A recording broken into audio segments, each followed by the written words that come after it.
Candida, thank you so much for being with us today. It's a big privilege for the museum to be in conversation with you today. We are here at ESTAMOS BIEN, La Trienal 2021. Your work inspired the title of the exhibition. This is El Museo's first national survey of Latinx art.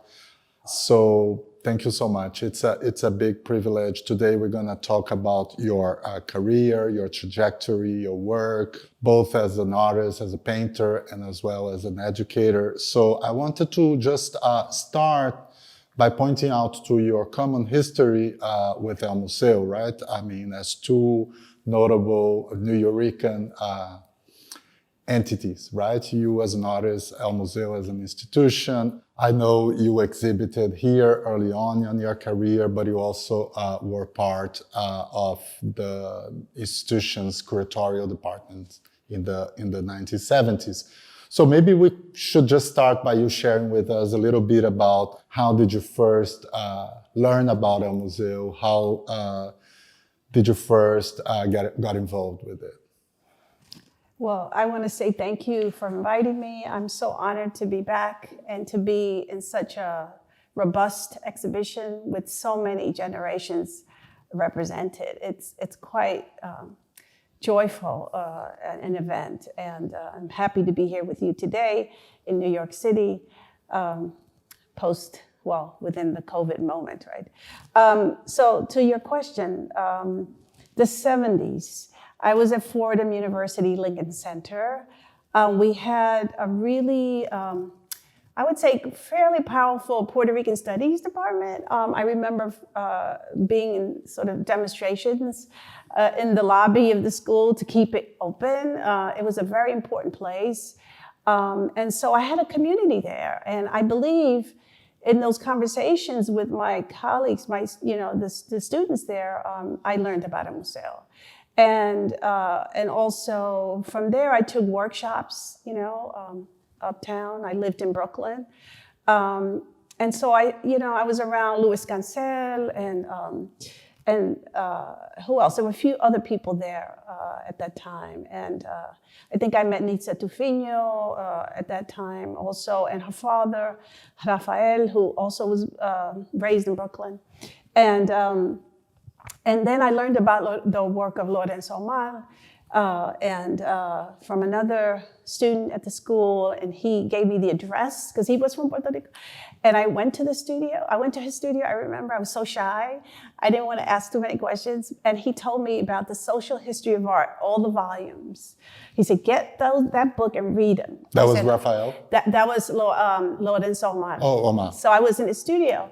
And I never forgot that. And I got them, and I have them on my bookcase, and to this day. And so I was so in awe, and I, walked up and down Viejo San Juan and saw a lot of the prints, because I fell in love with all the prints, the printmakers, right? I mean, it's just such a beautiful dimension in Puerto Rican art, right? It's like the whole relation to printmaking and to teaching, to community engagement, right? Because it was a way for the artists to sort of tell the stories, for whatever the Department of Education or whatever had to be shared within the community. So it was a wonderful way to do that. You're talking about the Vadco and the poster tradition, yes, and the printmaking studios. Exactly. So I was always very aware of that, But to go into somebody's studio, I was like, never did that. And so in my heart, it's here in my heart, right? And also around that time in New York, there was a big show of the art of Puerto Rico. Right, in collaboration with the Instituto de Cultura Puertorriqueña, I think. I'm going to get the names all wrong, but it's a very important center in San Juan, right? Yeah, that's right. The ICP. Yeah, the ICP. Okay, so they organized this really wonderful show. I know Marta Moreno Vega was involved in it, and that was a very big show to witness. And to take in the breath. So I think we're talking about the La Herencia Artística Puertorriqueña that was co-organized between El Museo and the Metropolitan Museum. Thank you, yes, that's right. And I have the catalog at home, and I was mesmerized.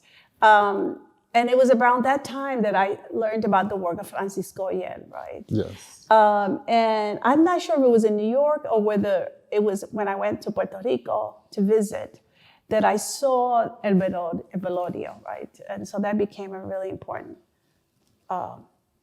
painting, and we can talk about it in a little bit. But to answer your question, I don't want to riff too much, but New York was vital. You know, this Fordham University Lincoln Center. You know, there was a real core group of people, of Puerto Ricanos. You know that we all sort of shared, our thoughts and our thinking and our dreams and blah blah blah. And so it was a very productive time. And so. What else was going on? There was the Candida Artist Project that I learned about through el Museo del Barrio, right? So that was 70s, right? 78. But also there was the show at a museo, right? That happened, and that was the first time I had ever shown, and I was still in school. I was just about to graduate. That was 1977. I think. Yeah. And it was a collaboration. So it was the first. So now we're talking about Confrontation. Sí. Yes. Well, you're the historian, right? Yes, right. So, right, I think about it so differently because I'm in it, right? It's like I'm inside the middle and you're sort of like, okay, I'm looking in from the outside, connecting all the dots, right? And by then you were also involved with the organization of the exhibition, so you were both an exhibitor and an organizer of that project. I was. That's right. I was a curator. I don't know. I find myself doing these things. It's almost like I just look up and it happens. It's like I'm following this path or it's guiding me. I don't know. It just sort of happens, and so. So I feel a really intuitive, organic relationship to my history. It's still alive somehow, and I'm still walking through. And because I haven't had a lot of opportunities to kind of write this all down yet, it's like when you have that space to be totally reflective. Mm-hmm. I really haven't had that quiet time yet, to really begin to even put all those pieces together, right? Because I still feel like I'm living everything, right? So it doesn't fall apart. It's still there, like a rose bush or something. Yeah. And so anyway, so I've had all these amazing experiences. Yes, I happened to land this curatorial position. That was very new, right? But what was wonderful about that was that I was working with a lot of the pre-Columbian images because Fred Olson was in the room. Mm-hmm. And I think that was just before he wrote his book. And I never knew art historian, but to meet Fred Olson, and his relationship, or to meet him through his book, to these beautiful, wooden carvings, right? So I remember that. That was really strong, Yeah. And then from there, from a museo is where I learned about the Candida Artist Project. So that was the next step. Mm-hmm. And I would like just to zoom in for a second please. In your participation on Confrontation. I think this is such an important exhibition in El Museo's history because it was the first exhibition before the museum moved to this location where we are at today on Fifth Avenue. It was the last show on the 3rd Avenue location, which is, obviously full of histories. And I think there was, from the publication, from the few exhibition images we have from that show, there was a big sense of discovery, of freedom, of experimentation, which is beautiful. It was like a really artist show, right? I remember your participation in the publications, the postcard with like a drawing of your family, and there's also a poem in the form of a poster. Uh-huh. Yeah, right. Maybe you could just talk about this for a second. Well, the poster was relating to the installation that I created in the room.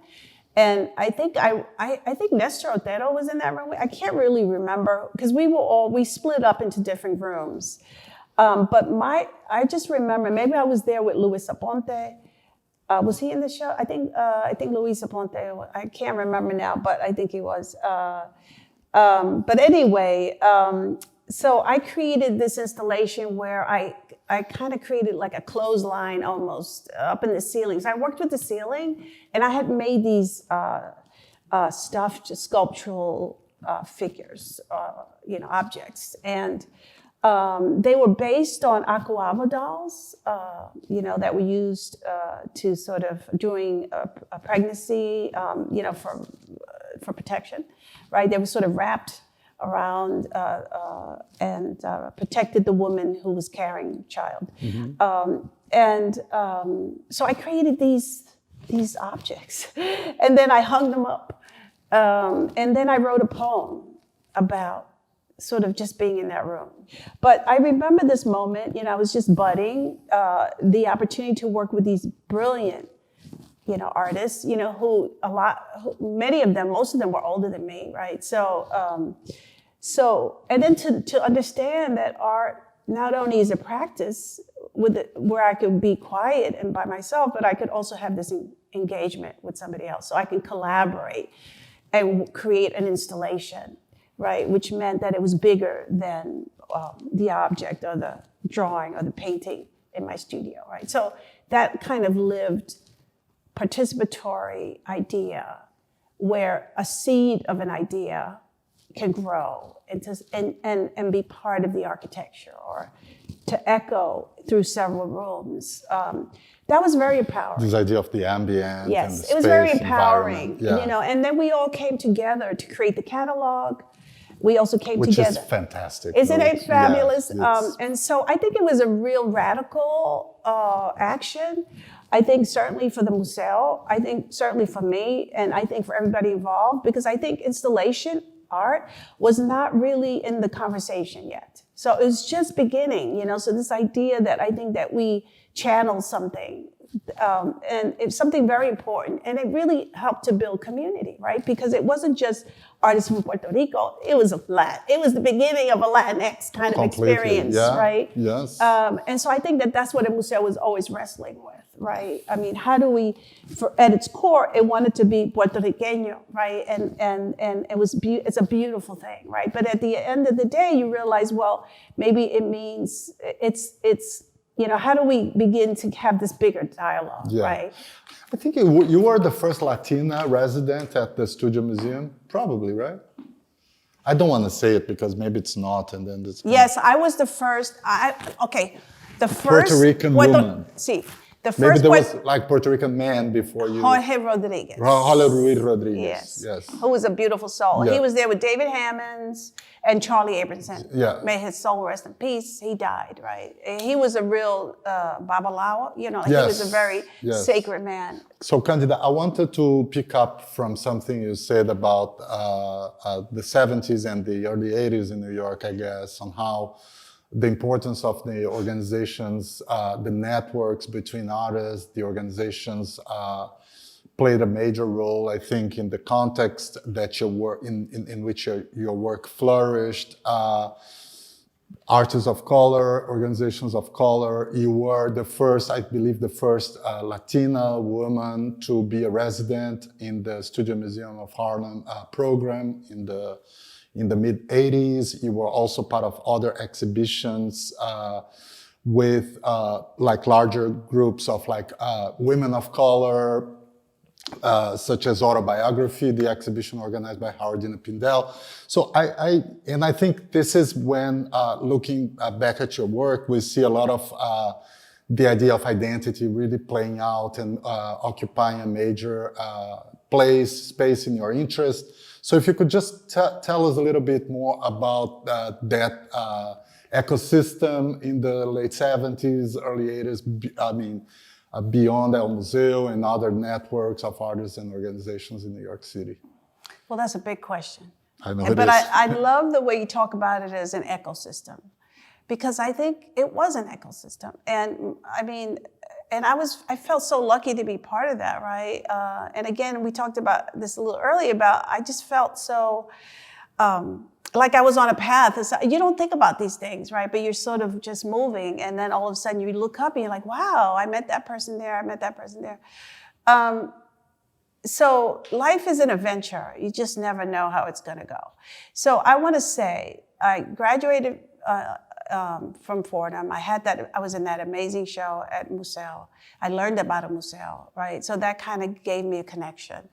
And I think with all young, at least for me, I was going to say all young artists. I mean, I think it's very important to kind of get grounded in who you are, you know, get very familiar with that somehow. I mean, this idea of identity is a word that's been around forever, right? On some level, and it's always sort of related to politics in some way, and you know, and funding, right? But I would have to say that for me, representation, all these words that just, you know, never go away. But I'm sort of feel like I could not be the person I was if I wasn't grounded in who I was, you know, culturally speaking. I came from a family that was very, very much Puerto Rican, right? I mean, it was an experience that was alive, and we could not let that go. We were Puerto Ricanos before we were Americans, right? That's how we were made to be, right? And so for me, I took that information and I just wanted to get closer to it so that my work was really, gave me agency, you know, it gave me an opportunity to share that somehow. But it was more like a mirror to me. It was a way that I could mirror myself.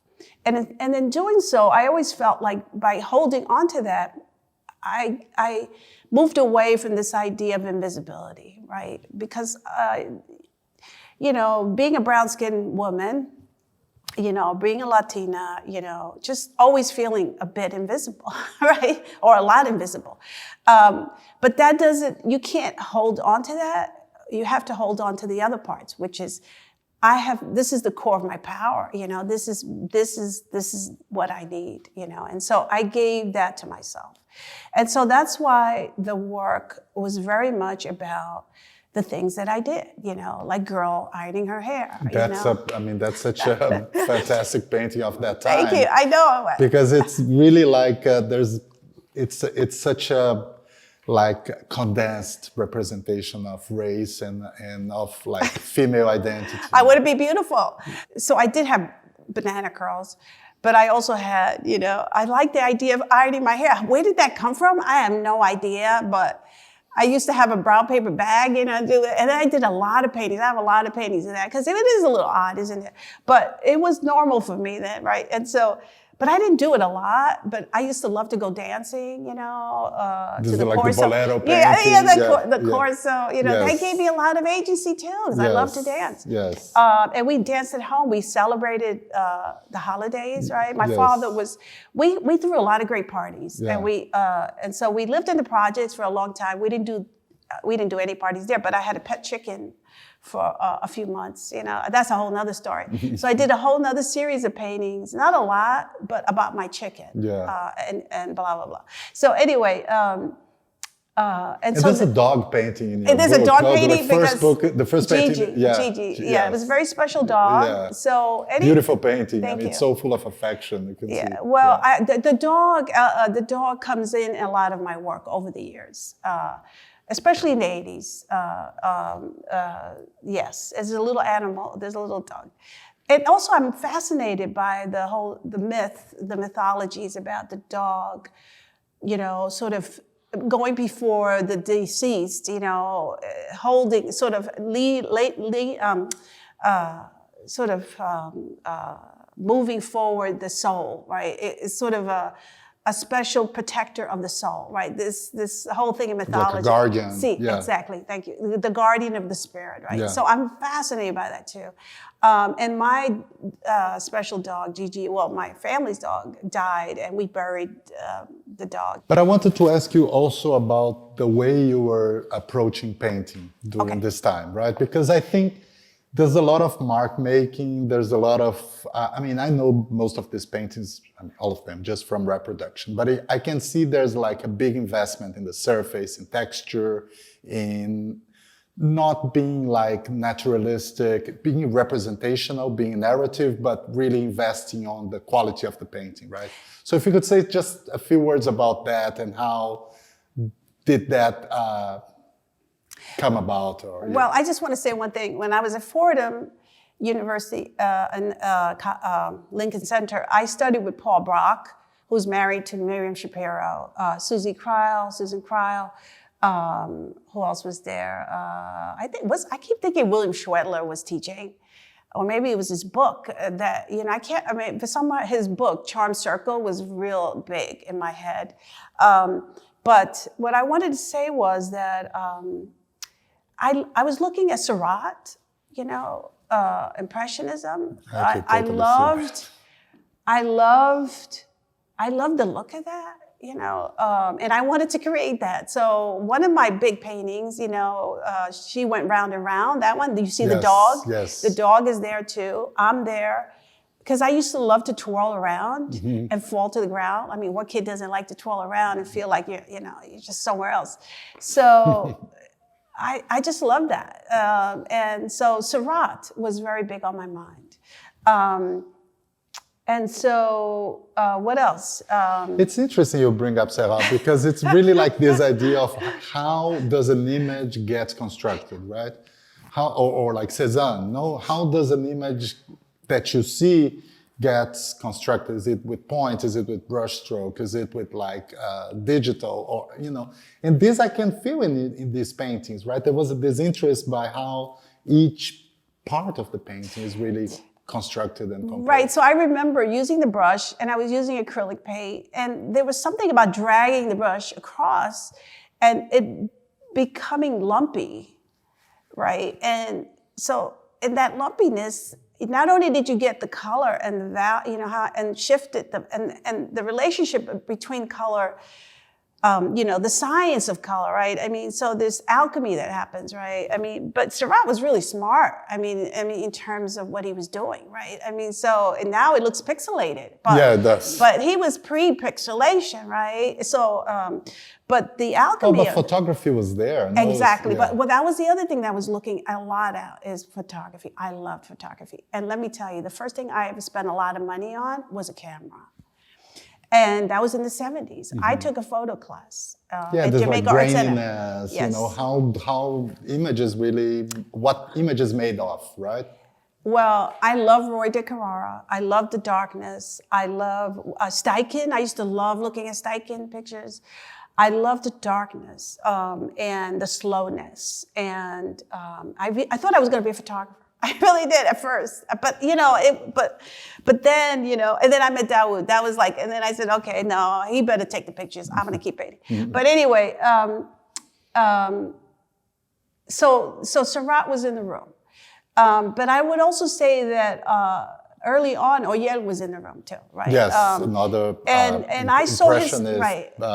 Direct reference. Right, yeah. And you know, he was also friends with Pizarro and Cézanne, right? And I was like, whoa, you know. Yeah.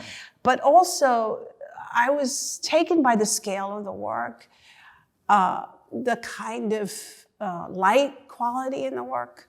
And I just felt like when I looked at those paintings, I was there, right? That illusion was beautiful. And I wanted to paint like that. I wanted to paint big pictures, right? And that was a thought that I had very early on. But then that disappears, right? Yeah, so, I mean, your work goes to so many different places, and maybe we should just take a moment to, you know, shift a little bit to your interest on composition, more like as a more general notion in image making, right? I mean, I see a lot of works of that time, the early 80s, where you start to sort of have pictures within pictures, windows, several framed scenes within the same overall larger composition. Like there's this beautiful painting of open casket with where the face of the body becomes a window within the window, and also you have this really interesting composition, the diagonals and those from top to bottom divisions of the space. And I remember you said somewhere in an interview that you think your work is also about division and about splitting the space or to be divided between two interests at the same time. So maybe you could elaborate a bit about that. Well, that is another huge question. I want to say that from the earliest moment, I felt that when I started to work, I could do whatever I want, right? I mean, first of all, I didn't feel restricted or I had to live within a boundary, or be forced into a conversation. that my work has to be this or that it has to be abstract or it has to be representational. But that was always in the air, right? Because when anybody wanted to know about the work, it was always framed in a very particular way. And I felt that a little bit uncomfortable. But so identity is not one thing. It's not singular, right? It is something that is constantly growing and moving, and at least for me, right?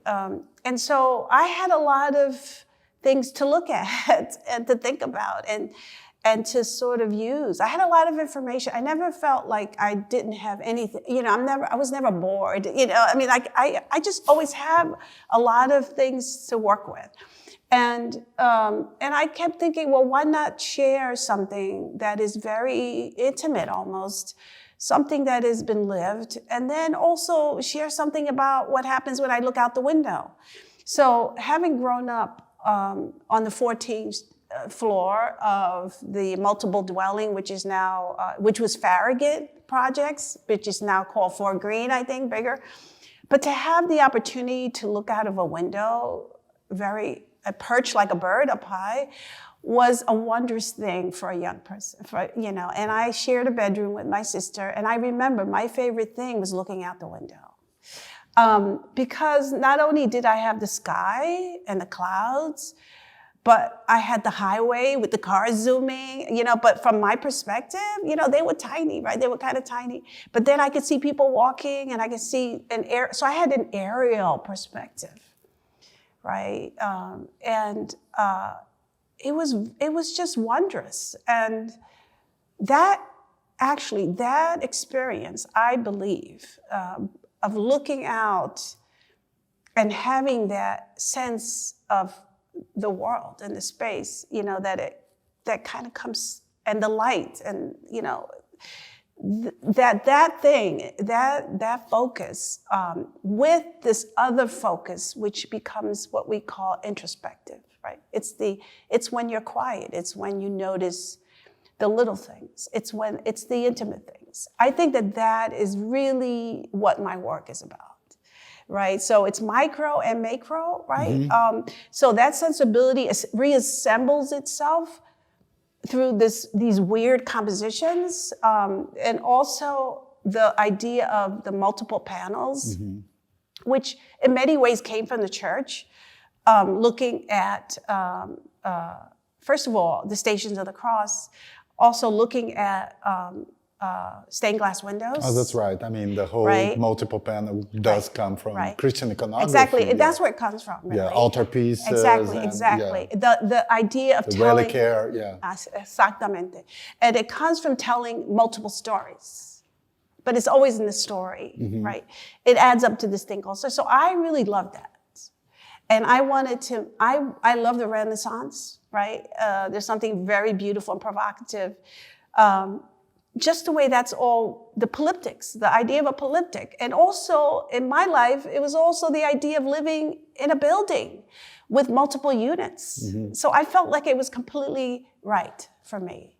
So it wasn't so much a division as it was an expansion, mm-hmm. right? It was a way to make something bigger out of smaller units. Look at the floor, right? Mm-hmm. So it's like this idea of the small piece becomes a bigger thing. And mm-hmm. so I was really interested in getting to scale that way. And not just scale, but this idea that I could reassemble a way of living, right? So for me, the idea of abstraction or representation, I think I got this, the idea of life itself, really, Rauschenberg talks about it all the time, the whole collaged event. It's almost like a collage, right? Mm-hmm. So that idea of assembling, of collecting, of researching, has always been pivotal in my work, and sourcing, so it's very active. And it was active before there were names for all this stuff, right? So, I didn't have names for what I was doing. I really didn't have anybody to talk to about it. I just did it, but very early on, somebody gave me a paint by number set, right? There was something about that was so wonderful, to sort of track through a pathway of numbers. I just want to take a moment to talk about the most recent body of work that you have presented, the air paintings. we're in front of Estoy Bien, the painting that also titled your show at Monique Meloche in Chicago in 2017, and also the title that inspired us in titling the exhibition Estamos Bien. So I wanted to talk about this body of work, this renewed interest about painting in space, the double-sided, these spatial structures that you create as part of the object, of the painterly object. Okay, changing gears. We are in 2015. I think I started this, was 2015? I can't remember now. It took us 2017. I think it was 2017. Yes, 2017 to the present. It took me several years, but I was commissioned to do a project for the Chicago Cultural Center and DCASE, and it was just at the tail end of the Chicago Cultural Center exhibition closing, which was up from April through August of that year, right? So that was 2017, right? 2016? No, 2017, I think. I'm really bad with dates. So I was commissioned. You know, a lot of things had happened. My father had just died, which is a major thing for me. I was very close to my father. And he was in Puerto Rico, and, you know, I was in Chicago. And by the way, I moved to Chicago because I was offered a teaching job. I've been teaching at the School of the Art Institute for like 23 years now. I had to say that because it was a very important thing that happened, okay? And that's why I landed in Chicago from New York. And so here we are. I have this commission. I have this huge show up, 40 years of practice. I'm looking around the room, you know, it was a golden opportunity because, you know, the alchemy of sort of being in a room with all this work just allows you an opportunity to review. And not only that, in my case, it was an opportunity for me to share my work with my son, who had never seen. I mean, he was, you know, he was born in 1991. So there was work he has never seen, right? Plus the fact that a lot of that work had never been shown, right? So for me to have the bounty of that experience is what I treasure, right? And so I'm still thinking about it, right? And I had to, and we had this cavernous room. And so I had to figure out a way to bring it all together. So, and also one of the things that happened that same year, earlier the year, was that I was in a collaboration with Ray Kawakubo, right? So Comme des Garçons, right? So as a studio artist, it was a weird moment for me to say yes to her because, you know, thoughts raced through my head. Oh, is that a cool thing to do? You know, to collaborate with somebody you don't know that well. But, and she's, you know, in the world in a different way, right? But I respected her so much as an artist. And I thought it was bogus at first. I had to check out I didn't think the email was real, right? I just got an email, you know? And so I did that.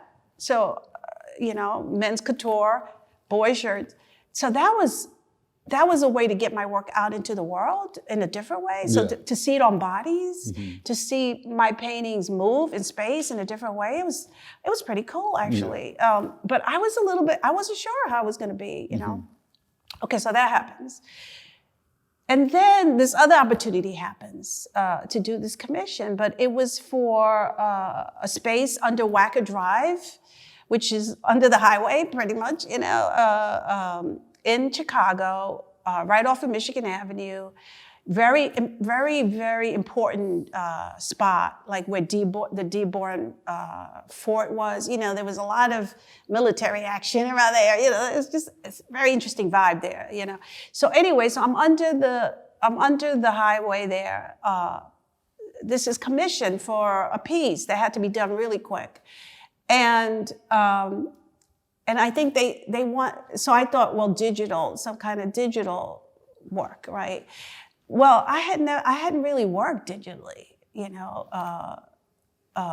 and so I hired somebody who's like my digital paintbrush, who was Eileen Mueller, who's a wonderful young artist, And I started assembling all these images that I had, like a collage, you know. I printed out a lot of paintings I had done. Something told me just put, and then the ideas came, you know, for this very 200, I think it's 200 feet across by 15, 17 feet tall. I mean, this is a huge space, outdoors, and it was a wonderful opportunity, right? Because it's Riverwalk, and the boats pass by, you know, people pass by, and so I created this 4-panel painting digitally, right?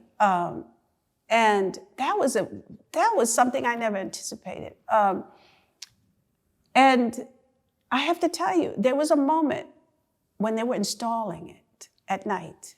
I happened to be walking by, and they have these lamps that light up at night, you know, really strange.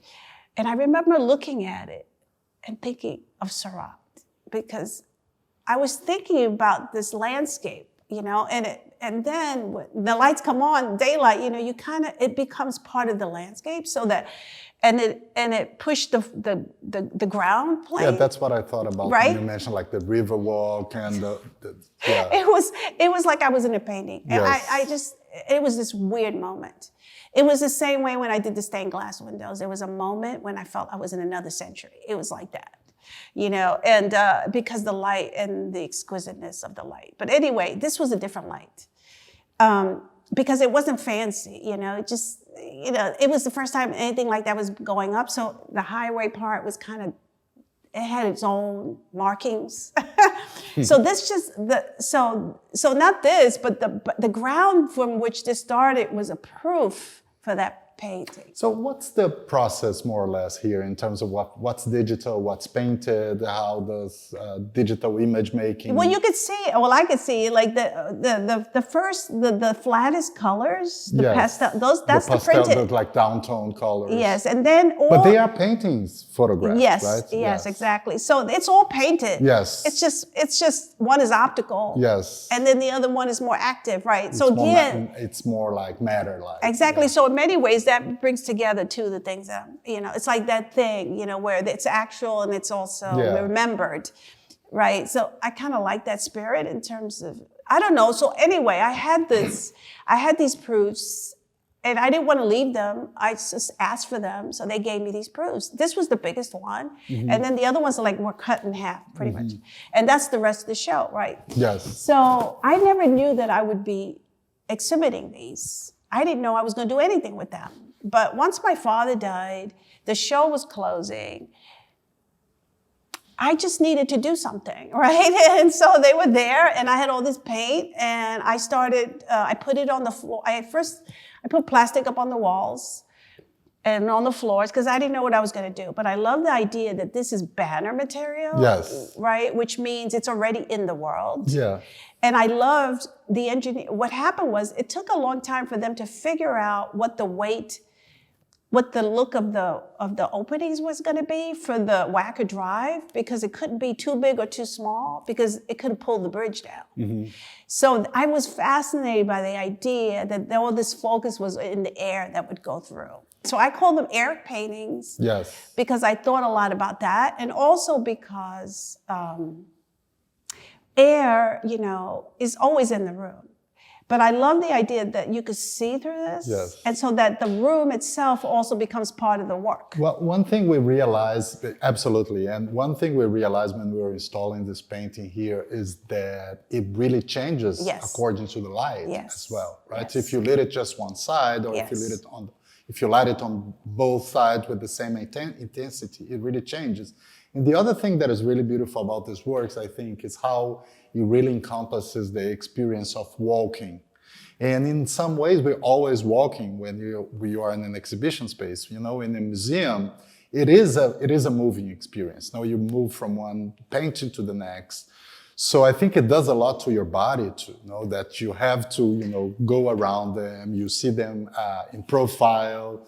It's almost like a living painting in a way to me. Yes, absolutely. And I was trying to figure out what to do with them. Like once, so I painted, it was a very performative kind of painting because I was scrubbing material into it too.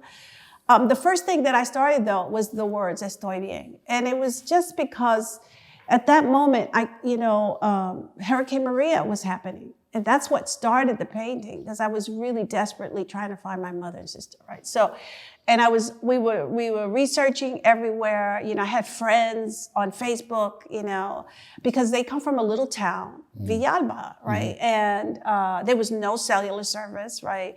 I mean, my sister and mother were fine, but it took a while for us to hear from them, right? And so the camera crews would go around the island, not all of them, but there was some, they were very persistent and they would walk, really took a lot of courage for them to go walking to the island, try to find people so that they could use their cellular phones or their mics, to really share what they were feeling. But at that point, what do you say to a big old microphone, and you're losing your home or you feel like totally isolated, you know what I mean? It was just the terror of it in a way, but also the patience with which they responded, right? And and it's the way we're kind of raised, it's like everything's okay, because they have so much faith and so much patience. There's a kind of faith, there's a kind of optimism. The resilience. Well, yeah, that word is kind of like, it's so overused in a way, but yes. I agree, but, right. but I think in this case that's what it means. Yeah. But that optimism, like that, or that hope, the desire that everything will go back to normal, and I think it's what we're all feeling right now. Like the fact that we could be doing this interview right now, right here, with the optimism that we will be closer to what we've known, the sort of social casualness. Yes, I mean for us, this sort of phrase that we took the liberty to pluralize, to "Estamos bien." It's also, I mean, it is resilient, it is hopeful, it is positive, but it's also sarcastic. Yes, exactly, the whole thing. It's very, exactly. It has to be, right? Because yes. if you take it just one side of it, I mean, there's two sides of it, like the painting. But it's also the protective part, right? It's like, I'm not gonna tell you exactly what I'm feeling, because you don't need to know how I'm really feeling. Yeah. Because it's not your business, right? Yeah. There's a kind of protection and saying "Estoy bien," yes. right? Yeah. So it's a reflex call. It's like a Yeah. it's like a reflex cry. Yeah. And I kept hearing it. And in many ways, it became like a mantra almost, right? It was like weird. I mean, and so that was where I had to write that word. I had to write those two words down. Mm-hmm. And that's where it started. That painting started there. And then it continued. And then I said, wow, there's something cool about both sides. And for the longest time, it took me about a year to figure out what kind of armature. I used magnets, because there was something about it. There was a moment when I said, wow, I have to do something with this. And also, I was really thinking about, you talked about the light. At some point, I wanted to see them all together, like a vertical column, mm-hmm. because as you look through them, and if there's a light source on either end, mm-hmm. it would be like a kaleidoscope. Yes. I kept thinking kaleidoscope, but I really love this idea that they were not just part of the environment, but they also became the environment. And for me, the Monique Molo show was important because it was the first time I had shown these, and I was happy she wanted to show them because it was a little bit different than what I've actually ever done. Yeah. It was the first show I've ever had where there was no painting on the walls. It was just, all I had on the wall was a collage. Those photographs were taken by my sister initially. The first day she opened the door to go out, and she sent me those photographs. Wow. That's where those photographs came from. So they really started everything. And then I had them for a while, and then I printed them out, and I took them to get printed out, and they were printed out so irregularly, like they were stretched, the image was stretched. And I had them in my studio looking at them, and then I said, oh, I'm gonna just use them. And I used them to make those collages. And I haven't made a collage like that in a long time.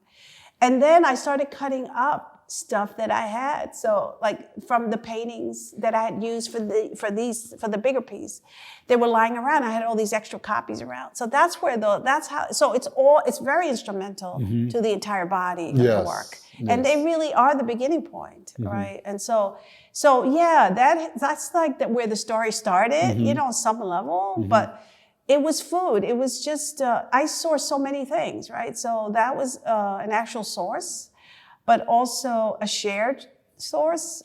One of the shirts from Comme des Garçons is in there, right? I think it was my son. It was my son wearing it or something, I think. Anyway, but I had all these sources. And so the assembly of that is what this work is all about, really. And the armature was built very slow. I mean, it was the construction, the idea, you know, how to hold these paintings up, how to give them legs, so to speak. Yeah. Like they're on. Oh, they become architectural. Yeah, they're very architectural, and I've always wanted to work architecturally as well. And so it gave me ideas for other works that I would like to do. Yeah, I mean, for me, coming from Brazil and the whole architecture, modern architecture tradition there, a strong reference are the glass easels that Lina Bobardi created for the Museum of Art of São Paulo, where she hung the old masters' paintings on these glass easels that sit on this concrete pedestals. So you can see them all sort of floating in the air. Beautiful. And when you go back in the room, you see just the back of the paintings because they're transparent. That's beautiful. Yes, but for here, there's no back. Yeah, right. I think it was Monique that said it's like an album cover, you know, like an album, side A, side B. Yeah, exactly. So I said that's perfect. So I liked her analogy, side A, side B. Yes, I love that too. Right, side A, side B. So so I love that it became itself. It didn't need the wall. It just needed your body to walk around. Right. So that you became the instrument. Candida, thank you so much. It's been really a wonderful conversation, and I sort of wanted to finish with the last question that sort of brings together your role as an educator as well as this platform where we find ourselves today, which is this exhibition. Because throughout this show, we have several former students of yours, such as Yvette Mayorga, Edra Soto, Juan William Chavez. So I wanted to take this opportunity to talk a little bit about how do you see this whole conversation about Latinx as like the unifying, like this meeting place that we as curator, me, Susanna Temkin, Elia Alba, the co-curators of the Trienal created here. I remember in the catalog you say something about being in the table. I just want to be in the damn table. You use this, I quote you. And that's a strong line in this conversation that we have between some of the artists in the book.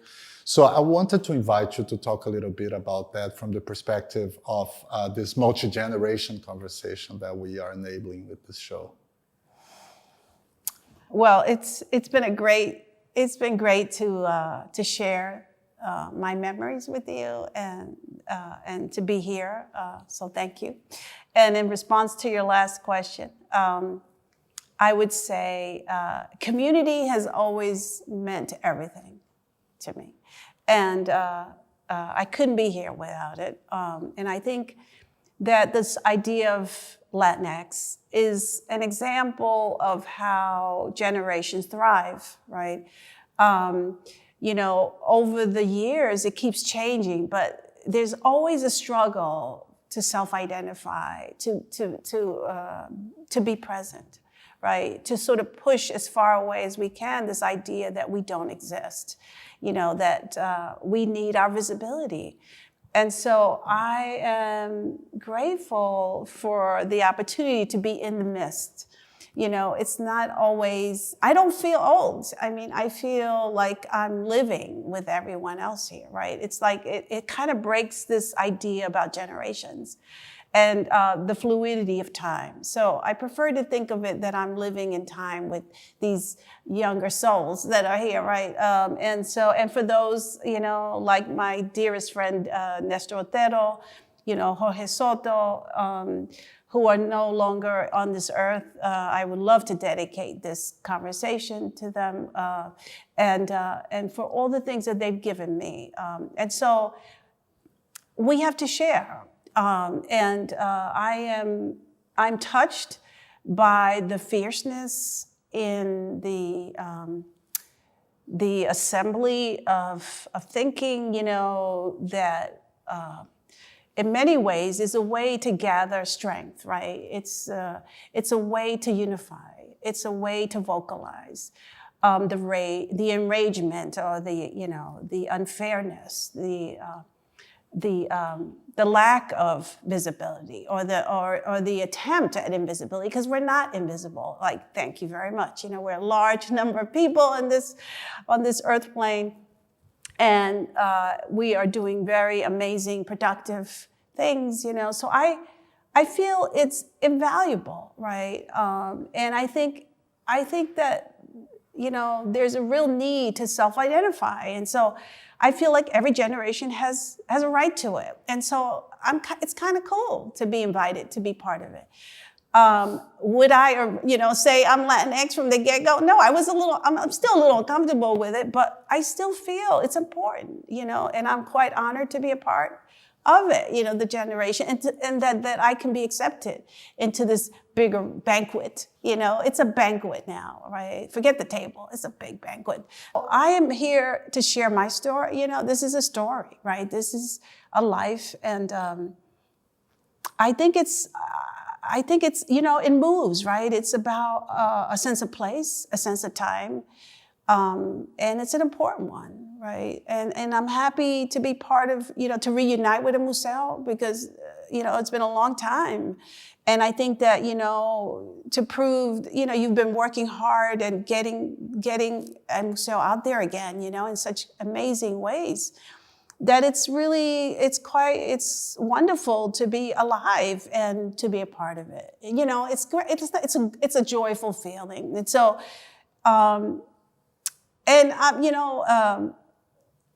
what can I say? It's just, it's a sense of completeness, and also it's a sense, it gives you, the path is a long one, and I feel grateful to be healthy, and I'm still working in the studio, I love working in the studio, and I'm still a studio artist, I still love to paint, Well, I'm very curious to see what's next. I know, thank you. But it's more solitary than it is, anything else, but I love teaching, because teaching allows me to be in the middle of things, and I love being in the middle of everything, right? I mean, it's like I'm in the world when I teach, because I have so many students that come from all over the world, and so it is a place of ideas, and it keeps you young, it keeps you fluid,